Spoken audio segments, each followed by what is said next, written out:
Shalom saudara-saudara yang dikasihi Tuhan. Saat ini saya berada di pinggir pantai dan saya ingin mengajak kita untuk merenungkan satu bagian firman Tuhan yang saya ambil dari Keluaran pasal yang ke-14 ayat yang ke-5 sampai 16 dan ayat 19 sampai 31. Bapak Ibu Saudara, silakan baca Alkitab Anda di rumah di dalam Keluaran pasal 14 ayat 5 sampai 16 dan ayat 19 sampai 31. Saya ingin memberikan sebuah tema, bagaimana umat Tuhan menghadapi masalah di dalam kehidupannya. Saudara, saya ingin bertanya kepada kita semua, apakah Anda sedang merasa tertekan? Apakah Anda saat ini sedang merasa bahwa situasi yang Anda hadapi terasa buntu, tidak ada jalan keluar? Dan hari ini saya ingin mengajak kita untuk merenungkan bagaimana umat Allah menghadapi masalah yang menghantam kehidupannya di dalam Keluaran 14. Keluaran 14 itu bercerita tentang bangsa Israel yang sedang akan menuju keluar dari tanah Mesir. Kita tahu bahwa bangsa pilihan Tuhan itu bangsa Israel adalah bangsa yang menjadi budak di Mesir. Dan Tuhan punya rencana bagi bangsa Israel untuk membawa mereka keluar. Kemana? Ke negeri perjanjian yang penuh dengan susu dan madu, kata Tuhan. Dan itu menjadi satu harapan yang sangat diimpikan oleh setiap orang, dan tentu saja juga adalah untuk umat pilihan pada hari itu. Dan kita tahu bahwa bangsa Israel sebagai bangsa yang menjadi budak di Mesir, Firaun tidak mengizinkan bangsa ini keluar sampai Tuhan mengadakan 10 tulah, dan itu membuat Firaun menjadi kapok. Dan kemudian walaupun sudah kapok, dia tetap masih ingin mempertahankan orang Israel keluar dari Mesir. Dan di pasal 14 menceritakan bahwa akhirnya orang Israel keluar dari Mesir. Dan ketika orang Israel keluar dari Mesir, Firaun mendengar. Dan Firaun berkata kepada para pasukannya, kejar bangsa Israel. Dan apa yang terjadi Bapak Ibu Saudara? Di ayat yang ke-7 dikatakan bahwa ada 600 tentara terpilih beserta dengan para tentara Mesir mengejar orang Israel. Dan di ayat yang ke-9 berkata bahwa adapun orang Mesir, segala kuda dan kereta Firaun, orang-orang berkuda dan pasukannya mengejar mereka, yaitu mengejar orang Israel sampai kemana? Sampai ke tepi laut. Sampai ke tepi laut. Kita bisa membayangkan situasi orang-orang Israel pada hari itu, pada saat itu, di mana mereka terjepit di antara kiri, kanan, depan, belakang. Ke depan ada laut yang begitu luas. Ke belakang ada musuh yang terus mengejar mereka dengan pasukan besar tentara, ada 600 kereta. Dan itu begitu luar biasa sekali, ada kuda, ada kereta mengejar orang Israel. Sebelah kiri mereka tidak bisa lari, sebelah kanan mereka juga tidak bisa lari. Kita bisa membayangkan betapa mengerikan, betapa menakutkan yang dihadapi oleh orang-orang pilihan Tuhan pada masa lalu. Mereka sedang ada di dalam jalan buntu. Dan di ayat 10 berkata, ketika Firaun telah mendekat, orang Israel menoleh, maka tampaklah orang Mesir bergerak menyusul mereka, Lalu sangat ketakutanlah orang Israel dan mereka berseru-seru kepada Tuhan. Di depan ada laut, di belakang ada musuh yang besar pasukannya. Kanan kiri tidak bisa kemana-mana. Mereka sedang terjepit di tengah-tengah, sedang dalam kesulitan yang besar dan tidak tahu harus bagaimana. Tetapi ternyata bahwa mereka, bangsa pilihan Tuhan itu, bisa mengatasi persoalan itu. Mereka bisa menyeberang lautan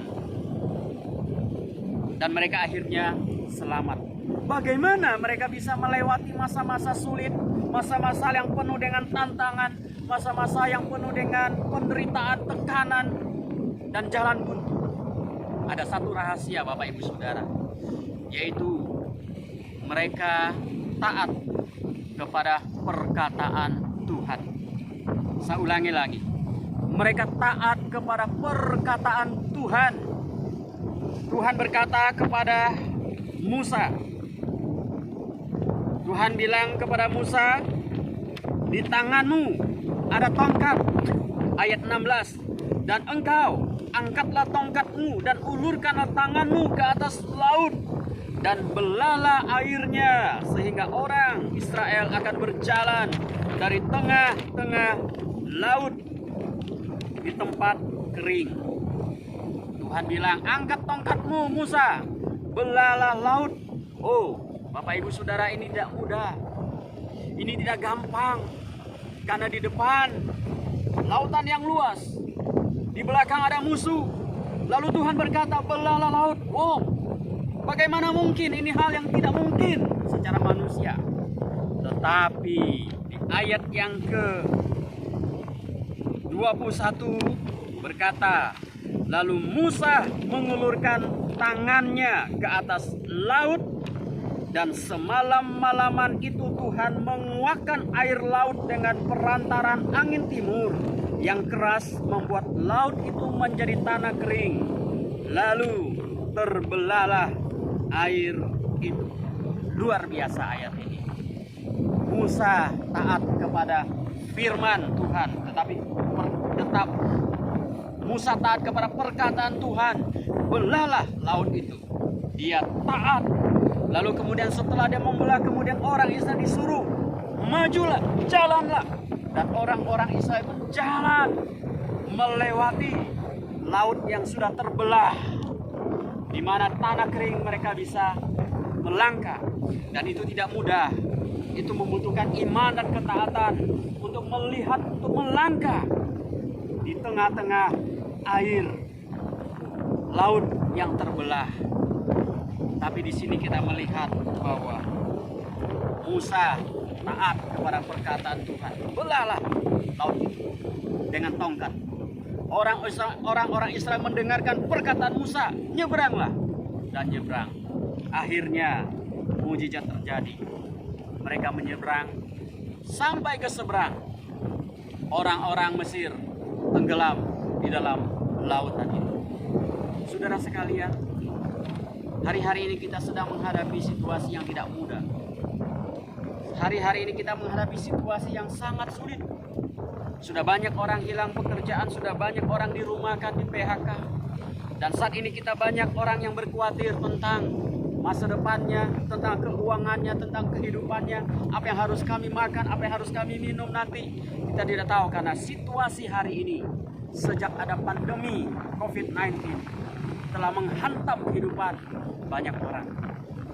Tetapi saudara sekalian dikasih Tuhan, di tengah-tengah situasi yang tidak mudah ini, di dalam renungan firman Tuhan hari ini, orang-orang Mesir, orang-orang Israel yang dikejar orang-orang Mesir, mereka bisa mengatasi persoalan karena mereka bergantung kepada Tuhan. Karena mereka berharap kepada Tuhan. Di ayat 10 berkata, Tuhan akan berperang bagimu. Karena itu Bapak Ibu Saudara, mari kita pasrahkan hidup kita kepada Tuhan. Mari kita serahkan diri kita kepada Tuhan. Bagian kita adalah taat kepada Tuhan, mengasihi Tuhan.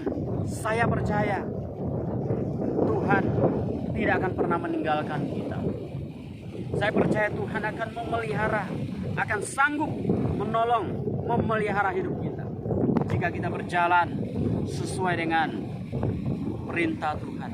Jika kita mentaati firman-Nya, jika kita belajar mempasrahkan hidup kita kepada Tuhan. Jangan cari yang lain, cari Tuhan. Tuhan kita Yesus Kristus yang akan menolong kita. Andalkan Dia dalam hidup kita, jangan andalkan yang lain. Karena yang lain tidak akan bisa menolong. Hanya Tuhan yang bisa menolong hidupmu dan hidupku. Laut terbelah di zaman Musa. Dan hari ini kita menghadapi, kita merasa buntu. Ingat, masih ada Tuhan yang akan melakukan hal yang sama seperti yang Ia lakukan bagi orang Israel, bagi umat pilihan Tuhan. Dan kita adalah umat pilihan Tuhan. Kiranya Tuhan memberkati kita. Halo saudara, sebagaimana bagian firman Tuhan yang telah kita renungkan tadi, bahwa Tuhan membebaskan orang Israel, umat pilihan Tuhan, karena Tuhan punya rancangan yang terbaik bagi masa depan mereka, yaitu tanah perjanjian yang penuh dengan susu dan madu. Tuhan punya rancangan yang baik juga buat saudara dan saya. Walaupun kadang-kadang kita tidak mengerti apa yang sedang kita alami, tapi kita percaya bahwa Tuhan selalu punya rencana yang terbaik bagi hidup kita. Seperti yang firman Tuhan katakan dalam Yeremia 29 ayat 11. Aku tahu apa rancangan yang ada padaku mengenai kamu, yaitu rancangan kebaikan buat masa depan yang penuh harapan. Saya akan menyanyikan sebuah lagu, walau ku tak dapat melihat, tapi aku percaya bahwa rancangan Tuhan yang terbaik.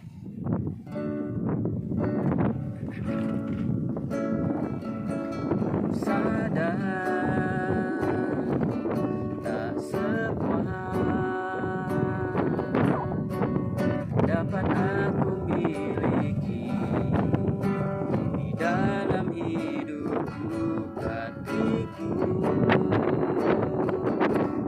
percaya rancanganmu bagiku adalah yang terbaik. Walau ku tak dapat melihat semua rencanamu, Tuhan, namun hatiku tetap memandang wajahmu. Kau tuntun langkahku, walau ku tak dapat berharap atas kenyataan hidupku, namun hatiku tetap memandang padamu. Kau ada untukku, walau ku tak dapat melihat semua rencanamu, namun hatiku tetap memandang padamu. Kau tuntun langkahku, tak dapat berharap atas kenyataan hidupku, namun hatiku tetap memandang padamu. Kau ada untukku.